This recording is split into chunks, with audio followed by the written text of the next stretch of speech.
Bonjour à tous, bonjour à toutes. Aujourd'hui, dans ce petit bavardage de coaching, nous allons évoquer, ma foi, quelque chose d'assez triste puisque nous allons parler de rupture.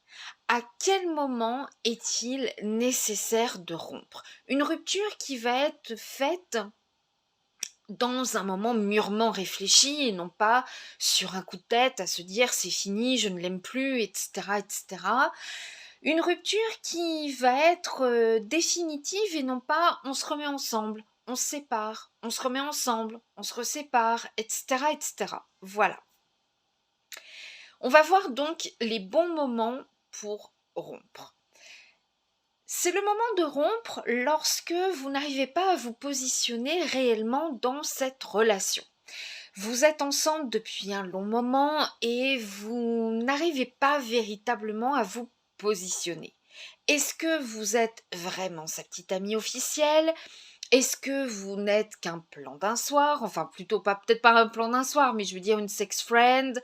Est-ce que c'est véritablement sérieux entre vous? Il a beau vous dire que vous êtes ensemble, il vous rassure en vous parlant de notre couple. Mais vous voyez bien quand même des comportements assez étranges. Par exemple, vous êtes paisiblement en train de marcher dans la rue quand soudainement il vous attrape et puis il veut changer de trottoir. Ou bien carrément il change de rue. Alors peut-être que pour noyer le poisson, il va vous plaquer contre un mur et puis vous embrasser fougueusement. Vous n'allez pas comprendre tout à fait ce qui se passe. C'est juste qu'il était en train d'éviter quelqu'un qu'il connaît, hein. Voilà. Ça, dans 99,9% des cas, c'est le cas. Voilà. Il ne vous a jamais présenté à ses amis, vous ne connaissez pas sa famille, il va peut-être vous dire vivons heureux, vivons cachés, enfin des sornettes comme ça. Si vous n'arrivez vraiment pas à vous positionner dans cette relation et que vous pensez qu'il est en train de vous cacher quelque chose, partez, partez. Voilà. Il en va de même lorsque vous rencontrez quelqu'un et que vous vous dites il ou elle est bien, il me fait rire, on passe des bons moments, mais vous n'arrivez pas à positionner quelque chose sur ce mais il existe. Voilà. Vous êtes pas spécifiquement aussi à l'aise avec lui ou avec elle que vous l'êtes avec d'autres personnes. C'est certainement que la personne est en train de jouer à un jeu et que vous êtes en train de le détecter malgré vous, mais c'est pas clair. Voilà. Vous sentez qu'il y a quelque chose de pas naturel chez cette personne et que tôt ou tard, comme on dit, chasser le naturel, il reviendra au galop. Donc forcément, si cette personne n'est pas entièrement sincère avec vous, c'est pas la peine de continuer. Voilà. Je dis ça quand vous avez essayé de percer un petit peu le mystère et sur le premier exemple, lorsque ça fait quand même 1 an et demi, 2 ans que vous êtes ensemble et que vous voyez bien que on vous cache. Voilà. On vous cache. Donc c'est pas la peine de continuer dans ces moments-là. C'est le moment de se séparer lorsque cette relation, est plus maléfique que bénéfique, en fait. L'amour, ça doit être un échange, ça doit être quelque chose de un partage. Alors il y a certains qui disent: «L'amour est une souffrance». C'est vrai parce qu'on a toujours peur de perdre l'autre, on a peur qu'il lui arrive quelque chose et cetera et cetera. Ça, c'est quand on est quelqu'un de très protecteur, mais en même temps, l'amour ne doit pas être, quelque chose de violent au point de s'autodétruire. Voilà. Lorsqu'on en vient, et ça j'en ai déjà parlé plusieurs fois dans certaines vidéos, lorsqu'on en vient à traîner le soir pour ne pas rentrer, on a toujours des dossiers à fignoler, on a toujours, un prétexte pour être à l'extérieur. C'est une copine qui a besoin de vous parce qu'elle vient de se faire larguer. Le lendemain, c'est l'anniversaire d'une pote et cetera et cetera. Vous n'êtes jamais ensemble en fait.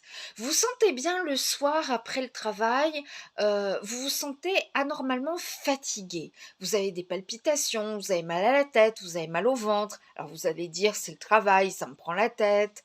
Vous allez peut-être dire: «Oh les transports en commun avec le masque et cetera, j'en ai marre et tout». Mais finalement le week-end ou pendant les vacances, vous n'êtes pas mieux en fait. Voilà.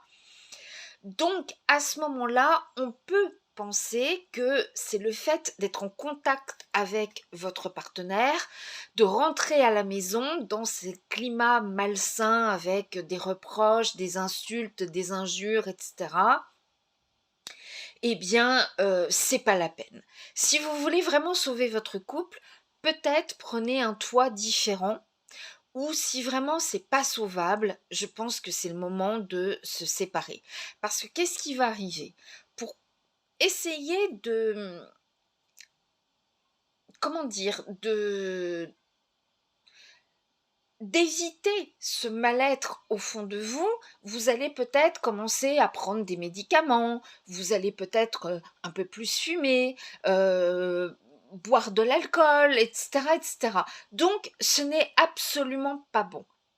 Le but n'est pas de vous autodétruire, mais de se dire: «Je ne suis pas dans un couple sain qui m'apporte quelque chose de bénéfique». D'accord? Voilà. Au top du top du top du top du top, je dirais, c'est le moment de se séparer lorsqu'il y a de la violence. On parle énormément de la violence faite aux femmes et on parle énormément de la violence physique. On représente l'homme comme étant la virilité, c'est forcément de la bagarre, c'est etc. On fait vraiment fausse route, mais à 1000%. Voilà. Parce qu'on oublie de parler de quelque chose qui existe, c'est un fait réel. On le cache, ça reste très tabou, mais la violence faite aux hommes existe, malheureusement. Ce sont des jets d'objets, c'est carrément des gifles, etc., etc.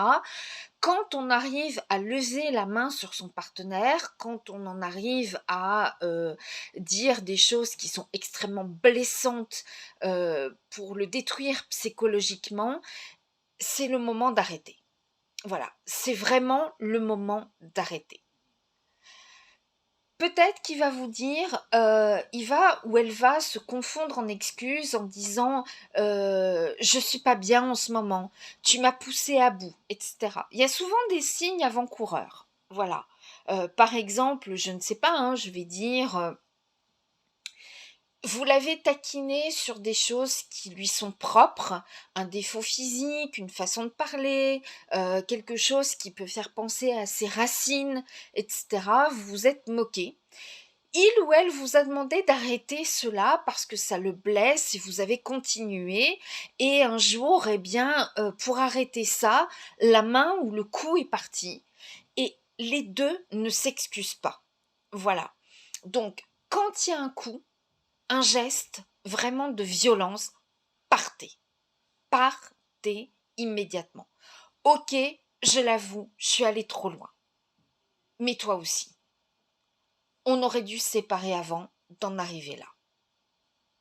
C'est aussi simple que ça, en fait. Voilà. Bien évidemment, je dis pas que c'est simple de se séparer, mais avant d'en arriver vraiment dans du mal, de se faire également des menaces, hein, voilà, mieux vaut arrêter tout de suite. C'est le moment d'arrêter également lorsqu'il n'y a plus de communication possible. Chacun veut camper sur ses positions, tout le monde a raison, tout le monde rabaisse l'autre. Ce n'est pas de l'amour, donc quand il n'y a plus d'amour, il n'y a plus rien à faire dans un couple. Quand il y a vraiment cet état de voilà, de rabaissement total. Voilà. Vous reprenez, enfin vous vous êtes repris systématiquement sur votre façon de parler, vous ne parlez peut-être pas un français correct, mais vous n'êtes pas face à un professeur, vous n'êtes pas face à votre parent. La personne n'a pas à vous dire ça pique les oreilles, hein, même si c'est vrai, hein, voilà. Euh, Vous n'allez pas, tu sais, il y en a qui croient que, hein, T'as appris à parler français où, toi? Des choses comme ça, vous voyez? Hem, Sauf si attends, j'ai un doute, on dit «il croit» ou «ils croivent»? Là, vous pouvez lui expliquer. Non, c'est «il croit parce que» et cetera et cetera. Voilà. Ne reprenez pas systématiquement votre partenaire sur tout ce qu'il dit ou tout ce qu'il fait, ou elle, bien évidemment. D'accord? Voilà. Vous pouvez donner des conseils, vous pouvez apporter votre point de vue, votre opinion, il n'y a pas de souci, mais être tout le temps en train de reprendre et être dans le rabaissement n'est pas un couple sain. D'accord? Voilà.